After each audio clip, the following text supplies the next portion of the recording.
नमस्कार साथियों, चैनल में पुनः आप सभी का स्वागत है। आज पुनः नई वीडियो के साथ उपस्थित हूँ। भारत के राष्ट्रपति के विषय में चर्चा हो रही है आजकल। राष्ट्रपति की शक्तियाँ एवं अधिकार ये टॉपिक रहा है। उसके अंतर्गत जैसे मंत्रिपरिषद का गठन हो गया, नियुक्ति संबंधी हो गया, या इसी तरह से जो शक्तियाँ थीं उसी शक्तियों में, राष्ट्रपति की शक्तियों में न्यायिक शक्ति है ना, इम्पोर्टेंट चैप्टर है राष्ट्रपति की न्यायिक शक्ति। ठीक है, न्यायिक शक्ति कितने प्रकार की न्यायिक शक्ति दी गई है और कौन कौन सी इसमें प्रकृति, इसके किस प्रकार के क्वेश्चन आपके एग्ज़ाम में आते हैं। उसी तरह से पहली है राष्ट्रपति की न्यायिक शक्तियों में, पहला है न्यायाधीशों की नियुक्ति। ठीक है ना, पहला है न्यायाधीशों की नियुक्ति। दूसरा है क्षमादान की शक्ति और तीसरा है उच्चतम न्यायालय से परामर्श करने की शक्ति। ठीक है, तीन प्रकार की न्यायिक शक्ति राष्ट्रपति को प्रदान की गई है। अब देखिए कि न्यायाधीशों की नियुक्ति के संबंध में जो शक्ति राष्ट्रपति को प्रदान की गई है, तो न्यायाधीशों की नियुक्ति जैसा कि आप जानते हैं कि जो न्यायाधीश होते हैं, उच्च न्यायालय के न्यायाधीश और उच्चतम न्यायालय के न्यायाधीश जो नियुक्त किए जाते हैं, उसको नियुक्ति का अधिकार किसको दिया गया है? राष्ट्रपति को दिया गया है। देखिए अनुच्छेद 124 के अंतर्गत, है ना, बहुत ही इम्पोर्टेंट प्रश्न ये बराबर कंपटीशन में आता है। अनुच्छेद 124 के अंतर्गत राष्ट्रपति को न्यायाधीशों की नियुक्ति के संबंध में अधिकार दिया गया है या शक्तियां दिया गया है। तो राष्ट्रपति जो है उच्च न्यायालय तथा उच्चतम न्यायालय के न्यायाधीशों एवं मुख्य न्यायाधीशों की नियुक्ति करता है, ऐसा उल्लेख भारतीय संविधान के अनुच्छेद 124 में दिया गया है। जब मैंने आपको बताया था, ये आया भी था पिछले वीडियो, कि राष्ट्रपति की नियुक्ति संबंधी शक्ति में जैसे नियंत्रक एवं महालेखा परीक्षक की नियुक्ति, है ना, महान्यायवादी की नियुक्ति, उसी में जैसे सारी नियुक्तियों के संबंध में दिया गया था। तो उसमें आपने ये भी देखा होगा कि उच्च न्यायालय तथा उच्चतम न्यायालय के न्यायाधीशों की नियुक्ति संबंधी शक्ति भी दी गई है राष्ट्रपति को। अब देखिए कि उच्च न्यायालय तथा उच्चतम न्यायालय के न्यायाधीश एवं मुख्य न्यायाधीशों की नियुक्ति के संबंध में जो बातें कही गई हैं, उच्च न्यायालय के जो मुख्य न्यायाधीश होते हैं, है ना, हाई कोर्ट के जो मुख्य न्यायाधीश होते हैं, हाई कोर्ट के मुख्य न्यायाधीश की नियुक्ति जो होती है, जब राष्ट्रपति कब करता है? भारत के मुख्य न्यायाधीश से चर्चा करेगा, है ना। भारत के मुख्य न्यायाधीश मतलब सुप्रीम कोर्ट के मुख्य न्यायाधीश, है ना, उच्चतम न्यायालय के। तो देखिए हाई कोर्ट, ये थोड़ी सी कन्फ्यूजन की स्थिति पैदा हो जाती है, तो थोड़ा सा कॉन्सेप्ट आप अपना क्लियर रखेंगे। हाई कोर्ट यानी कि उच्च न्यायालय, उच्च न्यायालय के मुख्य न्यायाधीश की नियुक्ति राष्ट्रपति कैसे करता है? भारत के मुख्य न्यायाधीश से परामर्श करेगा और संबंधित राज्य के राज्यपाल से परामर्श करके नियुक्ति करता है। यानी कि हाई कोर्ट के मुख्य न्यायाधीश की नियुक्ति राष्ट्रपति कैसे करता है? भारत के मुख्य न्यायाधीश की से परामर्श करेगा और संबंधित राज्य के राज्यपाल से भी सलाह मशविरा कर सकता है, परामर्श कर सकता है। उसके बाद जा कर के हाई कोर्ट के मुख्य न्यायाधीश की नियुक्ति हो जाती है। ठीक है ना। अब देखिए कि हाई कोर्ट यानी उच्च न्यायालय, उच्च न्यायालय के जो अन्य न्यायाधीश होते हैं, है ना, यानी हाई कोर्ट के जो अन्य न्यायाधीश होते हैं, उनकी नियुक्ति कैसे होती है? तो भारत के मुख्य न्यायाधीश से परामर्श तो करेगा ही राष्ट्रपति, है ना, भारत के मुख्य न्यायाधीश से परामर्श करेगा और संबंधित राज्य के राज्यपाल से भी परामर्श करेगा। साथ ही साथ उस न्यायालय के मुख्य न्यायाधीश से भी परामर्श करके ही करेगा। यानी कि जिस न्यायालय में, यानी जिस हाई कोर्ट में अन्य न्यायाधीश की नियुक्ति होनी है, चूँकि राज्य के अपने अपने न्यायालय होते हैं, तो राज्य के अपने अपने हाई कोर्ट हैं, तो इसी तरह से बता रहे हैं कि अन्य न्यायाधीश की नियुक्ति जो है उच्च न्यायालय के न्यायाधीशों की कैसे होगी?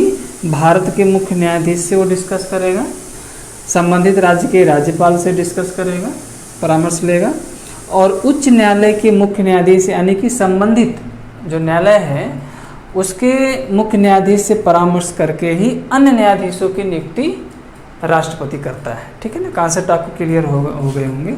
यानी कि हाई कोर्ट के मुख्य न्यायाधीश की नियुक्ति और अन्य न्यायाधीश की नियुक्ति जो होती है, इसी तरह से अन्य न्यायाधीश की नियुक्ति में केवल एक विषय बढ़ जाते हैं कि उच्च न्यायालय के मुख्य न्यायाधीश को भी शामिल कर लिया जाता है। ठीक है ना, अब चूंकि इसमें मुख्य न्यायाधीश है ही, तो उससे कैसे परामर्श किया जाएगा।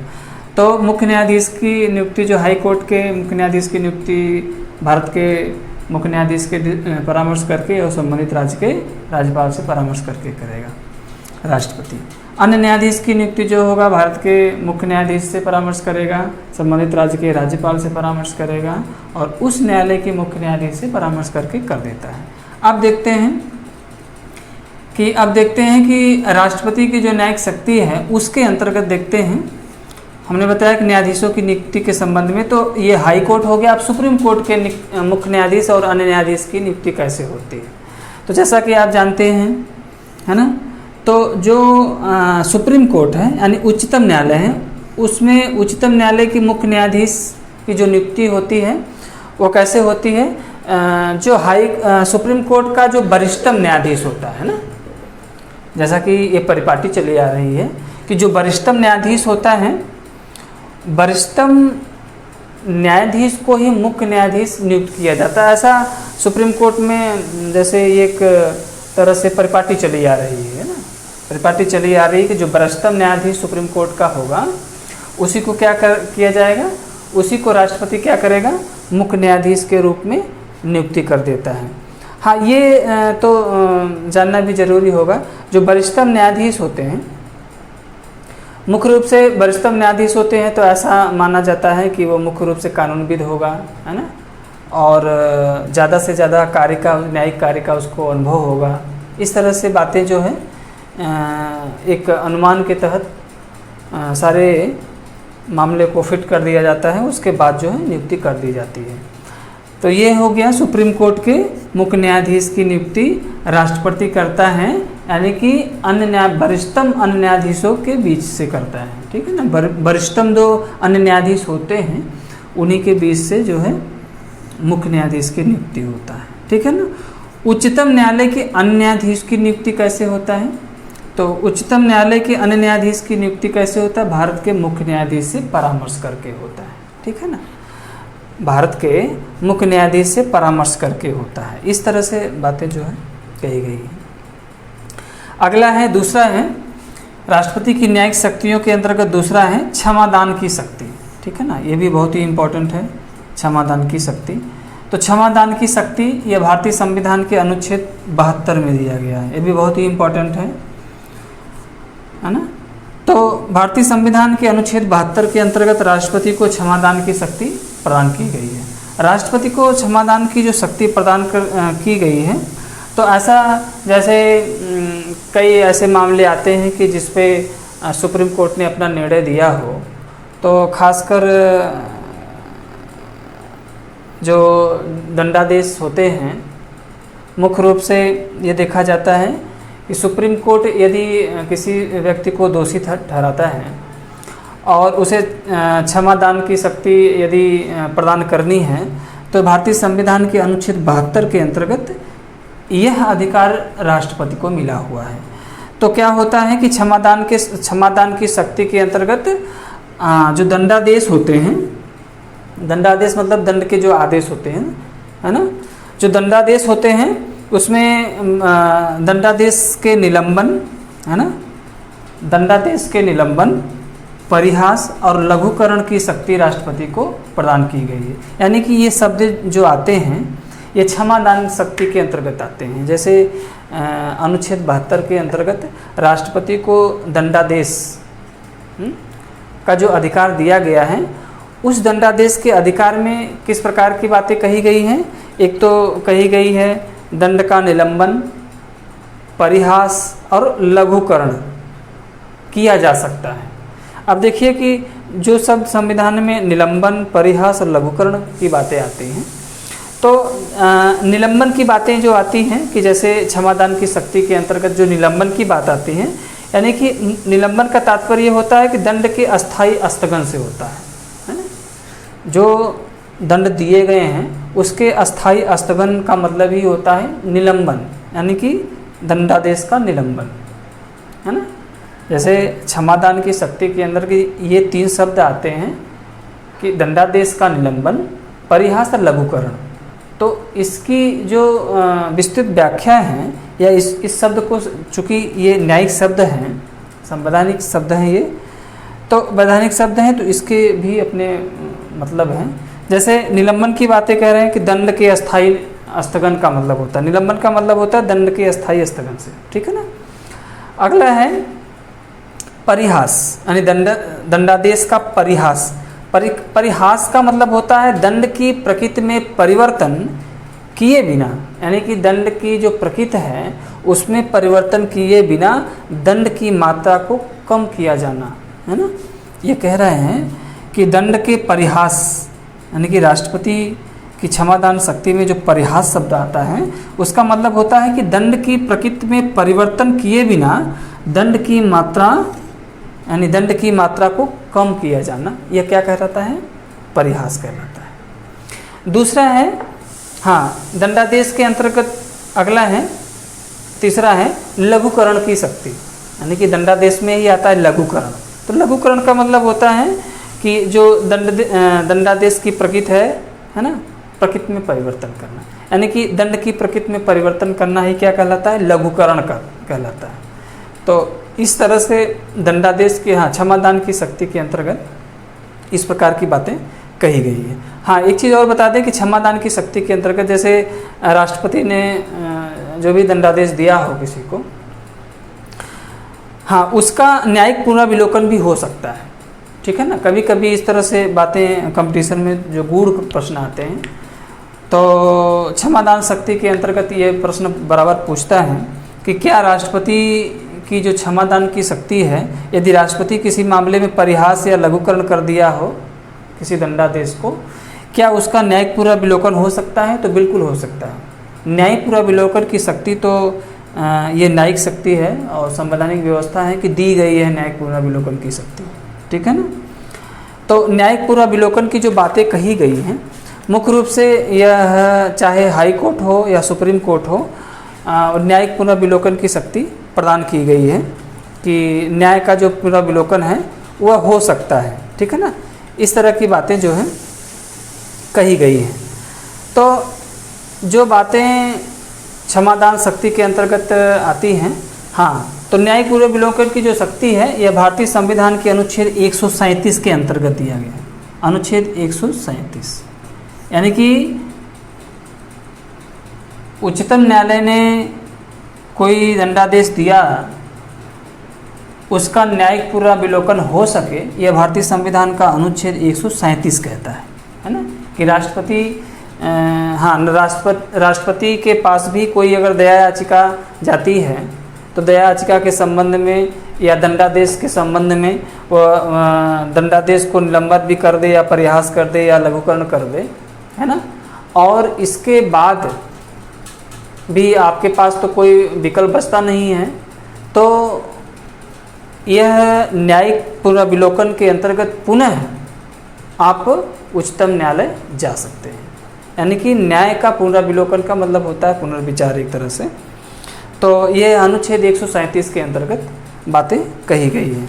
अनुच्छेद, संविधान का अनुच्छेद जो 137 है, मुख्य रूप से वह क्या कहता है कि निर्णयों या आदेशों का उच्चतम न्यायालय द्वारा न्यायिक पुनर्विलोकन किया जाना, ठीक है ना। अगला है राष्ट्रपति की न्यायिक शक्तियों के अंतर्गत तीसरा है उच्चतम न्यायालय से परामर्श करने की शक्ति। तो उच्चतम न्यायालय से परामर्श करने की जो शक्ति दी गई है, मुख्य रूप से जैसे मान लीजिए राष्ट्रपति अपनी इस शक्ति का जो प्रयोग करता है मंत्रिपरिषद की सलाह के आधार पर ही करता है ना। और भारतीय संविधान का अनुच्छेद 143 के अनुसार जब राष्ट्रपति को ऐसा प्रतीत हो कि विधि या तथ्य का कोई ऐसा प्रश्न उत्पन्न हो गया हो, है ना, कि जिसका समाधान विलंब करना आवश्यक हो या जो ऐसी प्रकृति का हो या व्यापक महत्व का हो, उस पर उच्चतम न्यायालय की राय प्राप्त कर सकता है और उच्चतम न्यायालय से राय मांग सकता है। जैसे उच्चतम न्यायालय ने कोई ऐसा निर्णय दे दिया हो, है ना, ये उच्चतम न्यायालय से परामर्श करने की शक्ति का तात्पर्य है, यह संविधान का अनुच्छेद 143 कहता है, बहुत ही इम्पोर्टेंट है, ये प्रश्न बराबर कंपटीशन में आया है कि राष्ट्रपति को उच्चतम न्यायालय से परामर्श करने की शक्ति या संविधान के किस अनुच्छेद में दिया गया है, तो अनुच्छेद 143 में दिया गया। तो जैसे उच्चतम न्यायालय ने कोई निर्णय दिया हो या कुछ ऐसे लोक महत्व के निर्णय रहे हो जो जनमानस में बराबर चर्चा का विषय रहा हो, या कुछ ऐसे निर्णय रहे हों जो संवैधानिक व्यवस्था की या संवैधानिक गरिमा को कम करता हो, है ना, तो ऐसे मामले में यदि राष्ट्रपति को ऐसा लगता है या इस बात का समाधान हो जाए तो राष्ट्रपति उच्चतम न्यायालय से परामर्श मांग भी सकता है ना, और उसके साथ साथ न्यायालय की राय भी प्राप्त कर सकता है। तो उच्चतम न्यायालय के निर्णय पर परामर्श करना या उच्चतम न्यायालय से परामर्श करने की शक्ति राष्ट्रपति को जो दी गई है अनुच्छेद 143 के अंतर्गत दी गई है कि राष्ट्रपति उच्चतम न्यायालय के किसी भी निर्णय पर डिस्कस कर सकता है, ठीक है ना। तो इस प्रकार से न्यायिक शक्ति यानी राष्ट्रपति की न्यायिक शक्ति के अंतर्गत यह सारी बातें सम्मिलित की गई हैं। इसमें से जो प्रश्न आते हैं, प्रश्न के जो प्रकृति हैं मुख्य रूप से, हाँ, न्यायाधीशों की नियुक्ति के संबंध में प्रश्न आता है कि भारतीय संविधान के अनुच्छेद 124 के अंतर्गत दिया गया है, और साथ ही साथ है इसमें भी आता है कि जैसे बहुत डीपली प्रश्न आता है कि जैसे पूछता है कि हाई कोर्ट के मुख्य न्यायाधीश की नियुक्ति कौन करता है ना, किसकी परामर्श पर होता है, सुप्रीम कोर्ट या उसके हाई कोर्ट के अन्य न्यायाधीश की नियुक्ति कौन करता है, कैसे होती है, किससे परामर्श, ये सारी बातें आती हैं। इसी तरह सुप्रीम कोर्ट के न्यायाधीश मुख्य न्यायाधीश की नियुक्ति के संबंध में बातें आती हैं। क्षमादान की जो शक्ति दी गई है संविधान के अनुच्छेद 72 इंपॉर्टेंट है, बराबर कॉम्पिटिशन प्रश्न आता है ना। और इसके साथ साथ देखेंगे उच्चतम न्यायालय से परामर्श करने की शक्ति जो राष्ट्रपति को प्रदान की गई है यह संविधान का अनुच्छेद 143 के अंतर्गत दिया गया है। तो ये सारी बातें जो हैं मुख्य रूप से राष्ट्रपति की न्यायिक शक्ति के अंतर्गत समाहित की गई हैं।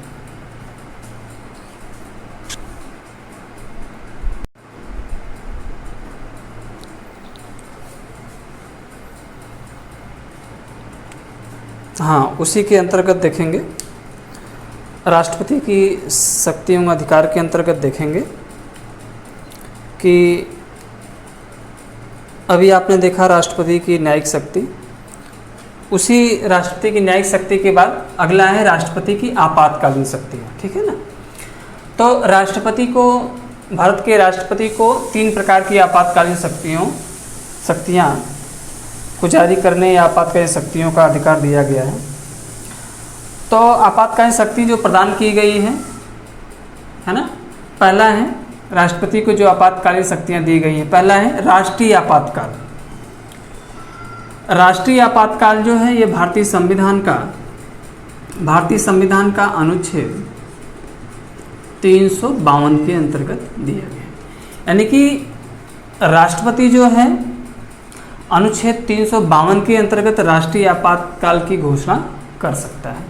तो राष्ट्रीय आपातकाल जैसा भी आप जानते भी होंगे अब इतना कि राष्ट्रीय आपातकाल का मतलब होता है पूरे भारत में, है ना।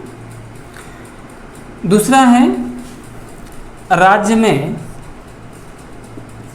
में संवैधानिक तंत्र की विफलता पर संवैधानिक तंत्र की विफलता पर राष्ट्रपति शासन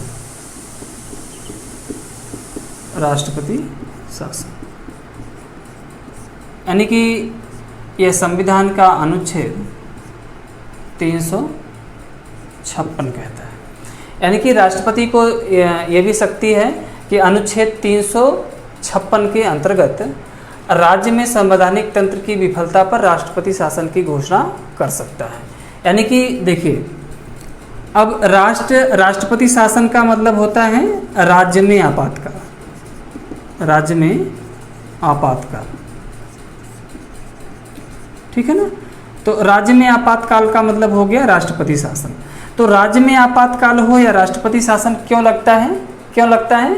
राज्य में यदि राज्य की कानून व्यवस्था या राज्य की संवैधानिक तंत्र यदि विफल हो गया हो, या राज्य की सरकार जो है संवैधानिक तंत्र के अनुसार या संवैधानिक व्यवस्था के अनुसार यदि कार्य न करती हो, ठीक है ना, तो राष्ट्रपति शासन लग जाता है। ऐसा भी आप देखते होंगे कि जैसे जो राज्य सरकार वर्तमान में कार्य करती है, उसके लिए देखते होंगे कि जो विपक्ष हैं इस तरह से बार बार आक्षेप लगाते हैं कि राज्य की संवैधानिक तंत्र पूर्णतः विफल है, इसलिए राष्ट्रपति महोदय को यानी राज्य में राष्ट्रपति शासन लगा देना चाहिए। ऐसे विपक्ष पार्टियां बहुत ऐसा कहती हैं। तो इस तरह से राज्य में संवैधानिक तंत्र की विफलता पर क्या लगता है? राष्ट्रपति शासन लगता है। उसे कहते हैं राज्य में आपातकाल। यह जो है भारतीय संविधान का अनुच्छेद 356, ठीक है ना, 352 राष्ट्रीय आपातकाल, 356 राज्य में संवैधानिक तंत्र की विफलता पर राष्ट्रपति शासन। तीसरा है वित्तीय आपातकाल, है ना, वित्तीय आपातकाल। वित्तीय आपातकाल यह भारतीय संविधान का अनुच्छेद 360, है ना, भारतीय संविधान का अनुच्छेद 360। तो भारतीय संविधान का अनुच्छेद 360 क्या कहता है?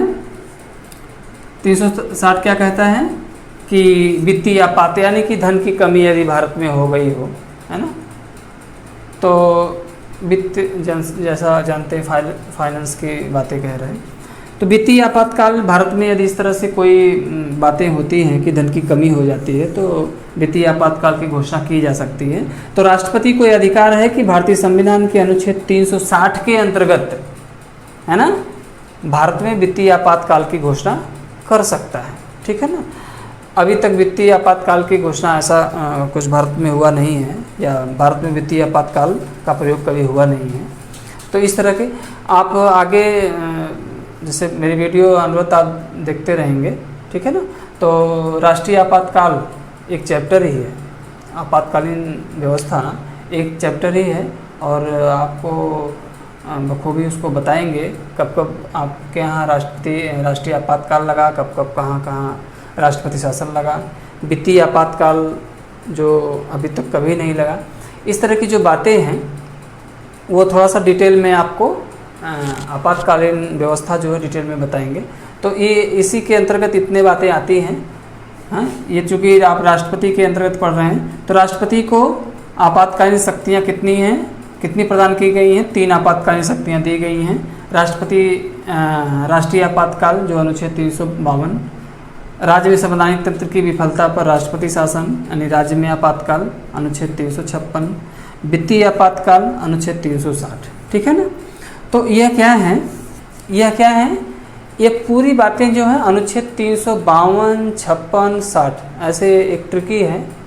अनुच्छेद 352, 356, 360 इसके अंतर्गत आपातकालीन व्यवस्था 3 प्रकार की आपातकालीन व्यवस्थाएं दी गई हैं, ठीक है ना। हाँ, देखिए राष्ट्रपति जो होता है मुख्य रूप से आप जानते भी होंगे, राष्ट्रपति जो होता है ये जो कृत्य इसके या राष्ट्रपति के काम में सहायता देने के लिए मुख्य रूप से आप ये जानते हैं कि मंत्रिपरिषद होती है, और मंत्रिपरिषद जो होगी उसका प्रधान जो है प्रधानमंत्री होता है ना। तो राष्ट्रपति मंत्रिपरिषद की सलाह के आधार पर ही कार्य करता है, ठीक है ना, जैसा कि आप जानते हैं। राष्ट्रपति जो है मंत्रिपरिषद की सलाह पर कार्य करता है, लेकिन राष्ट्रपति मंत्रिपरिषद की सलाह मानने के लिए बाध्य नहीं है ना। राष्ट्रपति मंत्रिपरिषद की सलाह मानने के लिए बाध्य नहीं है। यह बातें जो है 42वें संविधान संशोधन 1976 में व्यवस्था लाई गई थी। 42वां संविधान संशोधन में यह व्यवस्था लाई गई, 1976 में यह व्यवस्था लाई गई कि राष्ट्रपति मंत्रिपरिषद की सलाह मानने के लिए बाध्य नहीं होगा, है ना। तो बाध्यता की बात आ रही है कि बाध्य नहीं होगा। फिर जो है 44वां संविधान संशोधन 1978 में जब लाया गया, हाँ, 44वां संविधान संशोधन 1978 में जब लाया गया तो इसमें व्यवस्था यह बनाई गई कि राष्ट्रपति मंत्रिपरिषद की सलाह मानने के लिए बात तो नहीं है, ठीक है, लेकिन पुनर्विचार के लिए वह कोई विधेयक या किसी मामले को भेज सकता है। यानी कि राष्ट्रपति जो है, यदि कोई विधेयक हो या कोई प्रस्ताव हो, राष्ट्रपति के पास जाता है, यानी मंत्रिपरिषद भेजती है, तो राष्ट्रपति उसको मानने के लिए बाध्य नहीं है, ठीक है ना। राष्ट्रपति को ऐसा लगता है या ऐसा समाधान हो जाए राष्ट्रपति को कि उस विधेयक को या उस प्रस्ताव को पुनर्विचार के लिए मंत्रिपरिषद के पास वापस भेज सकता है, ठीक है ना। तो ये बातें पुनर्विचार की जो बातें आई हैं, 42वां संविधान संशोधन 1976 में बाध्यता की बात आई है, बाध्यता की बात आई है। और 44वां संविधान संशोधन 1978 में क्या हो गया, यह पुनर्विचार की बात आती है ना, पुनर्विचार की बात आती है। तो पुनर्विचार का मतलब ये है कि वह मंत्रिपरिषद का जो प्रस्ताव होगा या मुख्य रूप से कोई प्रस्ताव हो, मंत्रिपरिषद का कोई प्रस्ताव हो, तो वह पुनर्विचार के लिए मंत्रिपरिषद के पास वापस भेज सकता है ना। तो बाध्यता थी ये 42वें संविधान संशोधन 1976 तक थी, उसके बाद उसे हटा दिया गया, यानी कि 44वें संविधान संशोधन 1978 में इसे संशोधित करके पुनर्विचार जैसा शब्द ला दिया गया कि राष्ट्रपति जो है मंत्रिपरिषद की सलाह को पुनर्विचार करने के लिए वापस भेज सकता है। इस तरह के बहुत मामले आते हैं कभी कभी, तो इसका प्रयोग राष्ट्रपति कभी कभी कर लेता है। तो ये सारी बातें हैं, और ये इससे भी बराबर आपके वनडे कंपटीशन में प्रश्न आते हैं। और तीनों जो आपातकालीन शक्तियाँ हैं ये मोस्ट इम्पॉर्टेंट है, ठीक है ना, बहुत ही इम्पॉर्टेंट है। अनुच्छेद 352, 56, 360 इसके अंतर्गत जो व्यवस्थाएं हैं ये बराबर कंपटीशन में प्रश्न आते रहते हैं। हाँ, ये देखिए कि 42वां संविधान संशोधन 1976 में एक नई आर्टिकल लाई गई थी इसके अंतर्गत, है ना, एक नई आर्टिकल लाई गई थी अनुच्छेद 74(1), ठीक है ना, 74 फर्स्ट, यानी 74(1) जो लाया गया था ये इसी बात के लिए लाया गया था कि मंत्रिपरिषद की सलाह मानने के लिए बाध्य नहीं है, मंत्रिपरिषद की सलाह को पुनर्विचार के लिए वापस भेज सकता है। यह अनुच्छेद 74(1) के अंतर्गत दिया गया, ठीक है ना। तो जैसा कि मुझे विश्वास है कि वीडियो आपको अच्छी लगी होगी, और जो हमारे नए स्टूडेंट या साथी अभी तक चैनल को सब्सक्राइब नहीं किए हैं तो प्लीज़ सब्सक्राइब करें, अधिक से अधिक शेयर करें, लाइक करें, कमेंट करना भी ना भूलें। टीचिंग आपकी कैसी चल रही है इस पे भी आप अपना कमेंट कुछ न कुछ करके भेजेंगे। अभी तक तो ऑनलाइन क्लास में अभी तक तो आपने देखा भारतीय राज्य व्यवस्था के अंतर्गत बहुत दिनों से राष्ट्रपति चल रहा था। राष्ट्रपति जो चैप्टर था लंबा था और आज समाप्त हो गया। कल से फिर पुनः भारतीय इतिहास पर आएंगे और भारतीय इतिहास को देखेंगे कि आगे की तरफ क्या हमको पढ़ाना है। कल पुनः नए वीडियो के साथ उपस्थित होऊंगा। तब तक के लिए बहुत बहुत शुभकामनाएं, बहुत बहुत धन्यवाद। Thank you very much.